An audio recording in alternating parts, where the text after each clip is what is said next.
Fala galera, sejam muito bem-vindos a mais um vídeo aqui no Tática Didática. E no vídeo de hoje a gente vai entender quais foram os problemas defensivos que o Flamengo encontrou nos últimos 9 dos 10 gols que o Flamengo sofreu. Mas antes da gente entrar no vídeo de hoje, eu queria pedir a vocês para se inscreverem no nosso canal, dar uma olhadinha no Tatiquista, que é um clube de membros, nosso clube de membros, que tem benefícios bem legais, principalmente como dicas de apostas. Então, bora direto para a vinheta, que depois da vinheta, juntos, a gente vai analisar e vai entender quais foram os problemas que o Flamengo encontrou.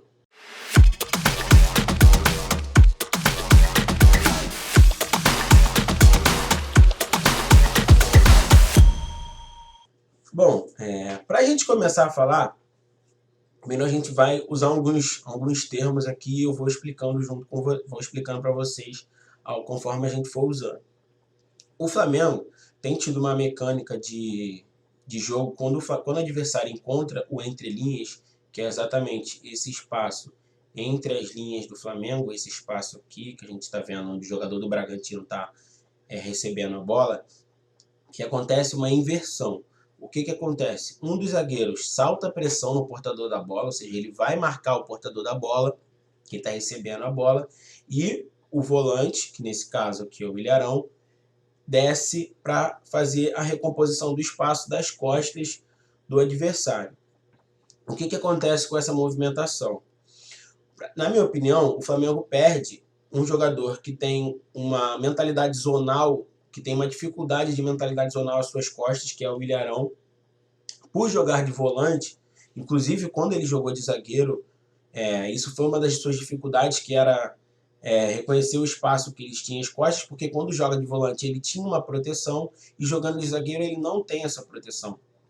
Então essa movimentação gera uma dificuldade, na minha opinião, ao Ilharão, que normalmente é o jogador que faz essa inversão. E se o zagueiro que está indo disputar, que está indo fazer a pressão ao portador da bola, não vencer esse duelo e não parar a jogada, o Flamengo vai sofrer uma situação de perigo, como essa contra o Bragantino, onde o jogador consegue fazer um domínio orientado, já driblando, já vencendo o zagueiro do Flamengo, e encontra o passe, como eu disse, o Ilharão com dificuldade de fazer esse reconhecimento, encontra o passe, o atacante do Bragantino sai no 1 contra 1 contra o goleiro do Flamengo, e o Gabriel Batista, nessa ocasião, faz a defesa e o Flamengo não sofre o gol, mas, como eu disse, gerou um lance, uma chance clara ao adversário, gerou uma chance de perigo ao adversário. Tá? Num outro momento, nessa mesma partida, o Flamengo tem a posse de bola, as linhas do Flamengo estão estruturadas e, o zagueiro do Flamengo novamente faz pressão ao portador da bola quando o portador da bola recebe aqui no entrelinhas. Óbvio que a gente está analisando quais foram o que, na nossa opinião, são os erros. A gente não sabe se isso é uma instrução técnica do zagueiro sair para fazer a pressão e o volante recuar, mas é uma movimentação que aconteceu bastante nesse jogo, como a gente está demonstrando aqui. O Bragantino tinha a possibilidade de tentar esse passe, como a gente pode ver, o Arão está tentando se reposicionar para cobrir esse espaço, só que com o posicionamento do Arão para a zaga, o que acontece? Esse espaço aqui no meio de campo fica vago, porque o Arão ele tem essa capacidade de fazer essa leitura de cobrir os espaços do meio de campo com mais facilidade do que os zagueiros do Flamengo, por característica da posição, obviamente. Então, quando o jogador do Bragantino faz o domínio também, já driblando o zagueiro do Flamengo, e tem esse espaço, ele tem um espaço muito grande para realizar uma finalização, encontra uma finalização e o Bragantino empata a partida. Tá? Então a gente soube já um dos primeiros problemas do Flamengo, que é quando encontra o passe no entrelinhas, que é esse intervalo entre as linhas, o zagueiro sobe para fazer a pressão e o volante tenta recuar. E isso gera uma dificuldade na marcação do Flamengo. Um outro problema que o Flamengo tem encontrado também é a bola aérea, são os cruzamentos. Então, primeiro vamos analisar o escanteio do Flamengo. O Flamengo fez um L aqui, invertido, se vocês conseguem perceber esse L invertido, muito pela posição dos jogadores do Juventude. Mas isso, o Flamengo tem feito mais do que esse L, que o Flamengo tem feito uma marcação individual nos jogadores. Então a gente pode ver os encaixes todos certinhos. O Flamengo tem feito um encaixe espelhado, o lateral marca lateral, o zagueiro marca zagueiro, volante marca volante, os atacantes, se eu não me engano, eles têm sido marcados dependendo de quem tá em campo. Quando o Pedro está em campo, o Pedro baixa a área, mas quando o Gabigol está, ele não baixa tanto, porque ele não tem muito essa característica do cabeceio. O Bruno Henrique já baixa no lugar dele para a área. Então, a gente vê como os encaixes estão feitos, mas como que tem uma movimentação simples, consegue quebrar esses encaixes do Flamengo, que é o jogador do Juventude dá 3 passos à frente para poder ganhar um pouco de distância, para poder ganhar um pouco de velocidade e consegue fazer o cabeceio. E os jogadores do Flamengo não conseguiram ter essa leitura desse espaço à frente e o jogador consegue vencer esse duelo e fazer o cabeceio e encobrir o goleiro Diego Alves. Então, a gente consegue ver mais uma vez como uma dinâmica, a gente vai perceber isso ao longo do vídeo, que nem sempre as dinâmicas são tão complexas. Às vezes são dinâmicas simples que fazem com que o Flamengo sofra gol. E isso é uma das preocupações que o Flamengo tem apresentado. Principalmente quando se vê o setor defensivo e como o setor defensivo do Flamengo tem ficado exposto.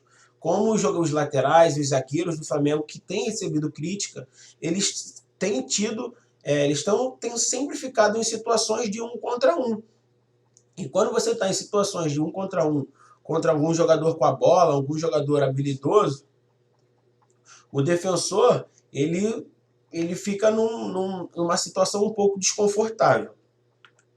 Então, mais uma vez, a gente vai analisar como o Flamengo, nesse caso aqui, o Flamengo não faz o L, o Flamengo está se posicionando para fazer a marcação individual, mas os dois zagueiros do Atlético Paranaense estão atacando, estão vindo com velocidade. Os zagueiros do Flamengo estão aqui para poder fazer essa marcação individual. Mas acontece uma troca de marcação entre o lateral do Flamengo, Felipe Luiz, o Léo Pereira, e o lateral do Atlético Paranaense, que faz com que o Léo Pereira chegue atrasado na bola. Então, essa marcação que o Flamengo tem feito individual, se ela não tiver encaixada desde o início, e se os jogadores não tiverem ligados o tempo todo a ponto de estarem dispostos a disputar a bola a todo momento, a tentar fazer uma leitura antecipada do que o adversário vai fazer, o Flamengo vai continuar sofrendo, vai continuar tendo dificuldade em vencer as bolas aéreas, porque se você está parado e o seu adversário está parado aqui, quando ele se movimentar e quando você for se movimentar atrás dele, você já perdeu 2 segundos, e isso numa bola aérea é fatal. Como a gente pode ver, o Atlético Paranaense fez esse gol de cabeça e empatou essa partida, essa primeira partida da semifinal contra o Flamengo. Um outro movimento, uma outra deficiência que o Flamengo tem apresentado é como o Flamengo tem deixado o seu adversário com espaço no corredor lateral. Isso, às vezes, nessa distância aqui, nesse espaço aqui aos 3/4, ou até quando ele vai atacar a profundidade também. Então, o adversário percebendo isso, ele já tem conseguido criar mecanismos que têm feito com que o Flamengo não consiga pressionar o portador da bola e ele deixa esse espaço onde o jogador pode tomar a decisão com muito mais facilidade. Quando a gente fala de um jogador profissional ao nível técnico do Brasil, muitos jogadores, principalmente quando os jogadores jogam na lateral, eles têm essa facilidade de realizar o cruzamento, principalmente quando eles não são pressionados, quando eles não estão sendo pressionados, nem pelas costas, nem por um jogador que está encurtando essa distância. A gente fala muito dos espaços, né, dos 4 espaços, que nesse caso aqui é esse espaço entre o jogador e a bola que está marcando, entre o jogador que está atacando e a bola, as costas do jogador que está atacando e as costas do jogador que está defendendo. Esses são os 4 espaços. Então, essa leitura, o jogador precisa ter essa noção de dividir a referência para tentar cobrir, às vezes, o passe e pressionar o portador da bola. Então, esse espaço que o Flamengo dá para o adversário faz com que o adversário tenha uma tranquilidade. E aqui também a gente tem uma movimentação onde os jogadores do Flamengo o jogador do Flamengo já até percebe que o atacante do Atlético Paranaense vai atacar a profundidade, mas como ele está nas costas, um cruzamento certo faz com que ele vença o duelo, e aí o Atlético Paranaense até vira a partida nesse momento. Depois o Flamengo empata o jogo com o gol do Pedro, mas a gente encontrou aí mais uma dificuldade defensiva que o Flamengo tem, e essa mesma dificuldade defensiva foi apresentada 2 vezes em 2 jogos seguidos, que foi essa distância. Então aqui a gente tem mais uma vez um jogador atacando a profundidade, fazendo com que está atraindo e fixando o lateral do Flamengo. O lateral do Flamengo precisa tomar a decisão entre continuar marcando o jogador que está atacando as profundidades das costas dele ou vir pressionar o portador da bola. Ele tem um espaço muito grande para dominar e tomar a melhor decisão, e ele toma a decisão de fazer o cruzamento. E aí a gente entra num outro ponto, numa outra dificuldade, que é uma dificuldade não só do Flamengo, mas que o Flamengo tem apresentado, que é de como o Flamengo tem deixado, isso que eu falei, do Flamengo ter deixado os seus jogadores expostos, os jogadores defensivos de uma forma exposta.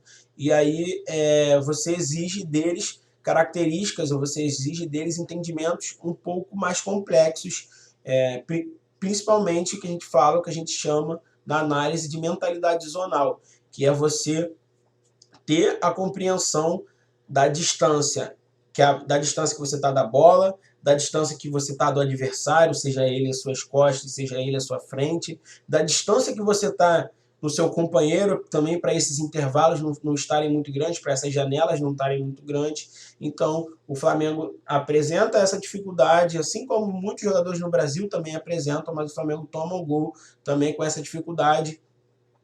Como a gente pode ver, os jogadores atacando a profundidade aqui, a gente tem os 2 volantes do Flamengo chegando na área, mas são praticamente 3 jogadores atacando a profundidade, mais um lá atrás, contra um jogador que está chegando um pouco atrasado, né? Então, o jogador realmente tem essa possibilidade de jogar a bola nas costas do primeiro zagueiro, a possibilidade das costas do lateral, ou fazer uma inversão de jogo lá para o outro lado, que tem um jogador extremamente sozinho, com também tempo e espaço para tomar uma decisão. É o que a gente sabe também, a bola vem nas costas do lateral do Flamengo, e essa falta de leitura dos espaços do seu marcador, de quebrar o pescoço para poder fazer a leitura do seu marcador, do seu opositor às costas, faz com que o Flamengo sofra o gol. E aí o que eu bati muito na tecla é como o Flamengo deixa os seus defensores expostos. Quando a gente vê esse lance, uma falta do Fluminense, o Flamengo postado em campo, a sua linha de 4 aqui, 4 atrás, 4 no meio, os seus 2, e o Flamengo coloca o seu lateral contra um extremo, um ponta, que é extremamente habilidoso e veloz numa situação de 1 contra 1. E a cobertura que o Flamengo está fazendo está muito atrasada. A cobertura defensiva do Flamengo está muito longe. Então, quando ele vence esse duelo, ele vai ter mais uma vez tempo e espaço para tomar a decisão. A gente pode ver que o Flamengo tem dado ao seu adversário muito tempo e espaço. E isso, para uma equipe que está atacando, é excelente, porque é tudo que uma equipe que está atacando quer. É você ter o tempo e o espaço que você precisa para você tomar as decisões com calma, com tranquilidade, poder fazer a leitura do jogo de uma forma tranquila, enquanto o seu adversário não está te pressionando.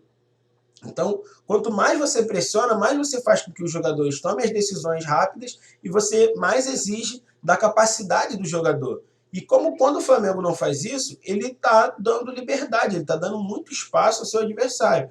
Então, o jogador do Fluminense vence o duelo no 1 contra 1, e, mais uma vez, a falta de leitura do espaço às costas faz com que o jogador do Fluminense ataque a profundidade, e o Fluminense faz o 2-0.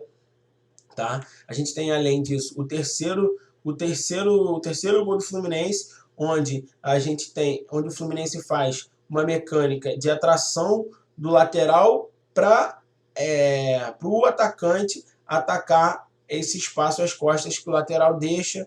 O Flamengo tem uma disputa de bola onde o zagueiro perde também o duelo, e o Fluminense faz o gol.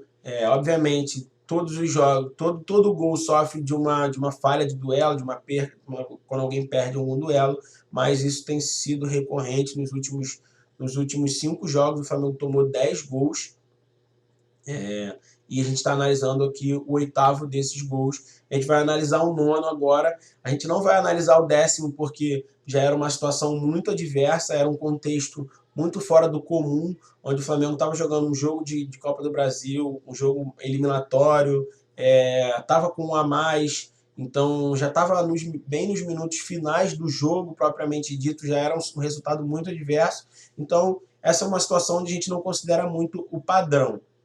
Mas a gente vai demonstrar aqui o segundo gol do Atlético Paranaense, porque o primeiro foi de pênalti, o segundo gol do Atlético Paranaense, que foi a demonstração da maior parte do jogo do Flamengo. E aí, quando eu falei no último gol contra o Fluminense, no penúltimo gol contra o Fluminense, sobre a cobertura defensiva, a gente mais uma vez consegue observar a cobertura defensiva do Flamengo e como os jogadores do Flamengo saltam a pressão, os zagueiros principalmente saltam a pressão, e quando não tem um volante para cobrir esse espaço, isso gera um perigo enorme à defesa do Flamengo. A gente tem o Flamengo trabalhando a bola, o adversário recupera a bola, e a cobertura do Flamengo ela não existe praticamente, né? A cobertura do Flamengo nesse lance, ela não tem. A gente tem o Gabigol e o Andréas na intermediária, o Ilharão, que estava mais próximo do lance, o jogador do Atlético Paranaense consegue achar um passe que o Ilharão não tem a possibilidade de cortar, e aí daí em diante o Flamengo não tem cobertura defensiva nenhuma. É praticamente os seus zagueiros e o lateral, que é o Felipe Luiz, que não é um lateral que tem velocidade, contra esses 4 jogadores do Atlético Paranaense. E a gente mais uma vez tem um zagueiro do Flamengo saltando pressão para poder tentar quebrar, para poder tentar recuperar a posse de bola e não parando a jogada e não vencendo o duelo. Então, como a gente falou, isso gera um espaço que vai ser esse espaço aqui às costas, e esse espaço às costas, o Rodrigo Caio vai ter que dividir essa referência entre os dois espaços e a bola, o adversário. O Nicão recebe essa bola, consegue fazer o passe.